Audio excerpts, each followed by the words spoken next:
പ്രിയമുള്ള സീറോ മലബാർ സഭ വിശ്വാസികളെ, കഴിഞ്ഞ 5 വർഷങ്ങളായി നമ്മുടെ സഭയിൽ നടക്കുന്ന എല്ലാ സംഭവ വികാസങ്ങളും നിങ്ങൾ അറിഞ്ഞിരിക്കുമല്ലോ. എന്നാൽ ഇന്നേ നാൾ വരെ നമ്മുടെ പരിശുദ്ധ സിംഹാസനവും സിനഡും അംഗീകരിച്ച ഏകീകൃത വിശുദ്ധ കുർബാന ചൊല്ലുവാനുള്ള ഒരു നടപടിയും ഉണ്ടായിട്ടില്ല. മറിച്ച് തികച്ചും നമ്മുടെ സിനഡ് പിതാക്കന്മാരിൽ നിന്നും അത്യധികം അവഹേളനമാണ് നാം അനുഭവിക്കുന്നത്. എടുത്തു പറയുവാനെങ്കിൽ നമ്മളുടെ മേജർ ആർച്ച് ബിഷപ്പും എറണാകുളം അങ്കമാലി അഡ്മിനിസ്ട്രേറ്റർ മെത്രാപ്പൊലീത്ത വികാരിയും ആത്മായ മുന്നേറ്റ നേതാവുമോട് ഒത്തുചേർന്ന് സഭയെയും സഭാ മക്കളെയും വഞ്ചിക്കുകയാണ് ചെയ്തത്. പ്രിയപ്പെട്ടവരെ, നാം ആരെയും ശത്രുക്കളായി കാണുന്നില്ല. ഈശോ എല്ലാ പാപികളെയും സ്നേഹിക്കുവാനാണ് പഠിപ്പിച്ചു തന്നത്. എന്നാൽ ദൈവം സ്ഥാപിച്ച ഈ സഭയെ നശിപ്പിക്കാനായി നാം ആർക്കും വിട്ടുകൊടുത്തുകൂടാ. മാർ ആൻഡ്രൂസ് താഴത്തെ പിതാവ് പറഞ്ഞ കാര്യങ്ങൾ നാം ഗൗരവത്തോടെ എടുക്കേണ്ടതുണ്ട്.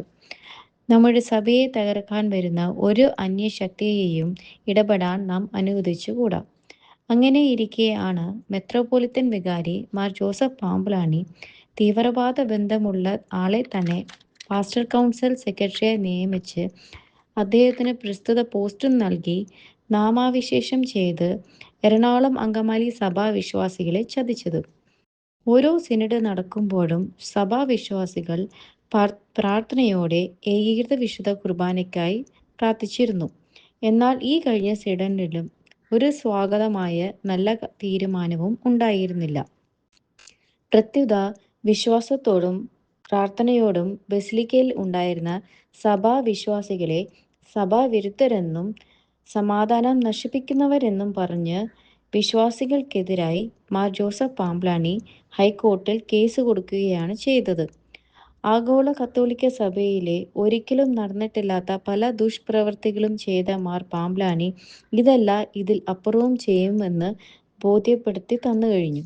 സഭാസ്നേഹികളെ, കഴിഞ്ഞ 66 ദിവസങ്ങളായി ബസിലിക്ക പള്ളിയിൽ ഏകീകൃത വിശുദ്ധ കുർബാനയ്ക്കായി പ്രാർത്ഥിച്ചിരിക്കുന്ന നമ്മളുടെ വിശ്വാസികൾക്കെതിരായി അവിടുത്തെ വികാരി കറണ്ട് കട്ട് ചെയ്തും വെള്ളം നിർത്തിവെച്ചും അവരെ ബുദ്ധിമുട്ടിപ്പിച്ചിട്ടുണ്ട്. അതിലപ്പുറം പ്രാർത്ഥന കഴിഞ്ഞ് തിരിച്ചു പോകുന്ന നമ്മുടെ സ്ത്രീകളുടെ മേൽ സ്ഫോടക വസ്തുക്കൾ എറിഞ്ഞ് വിമതർ അവരെ പേടിപ്പിച്ചു. എന്നാൽ ഈശോയിൽ വിശ്വസിക്കുന്ന ആരും ഭയപ്പെടേണ്ട കാര്യമില്ലല്ലോ. അതുകൊണ്ട് തന്നെ പള്ളിയിലുള്ള പ്രാർത്ഥന ഇതുവരെയും ഒട്ടും നിർത്തിയിട്ടില്ല, തുടർന്നു കൊണ്ടുതന്നെ പോകും.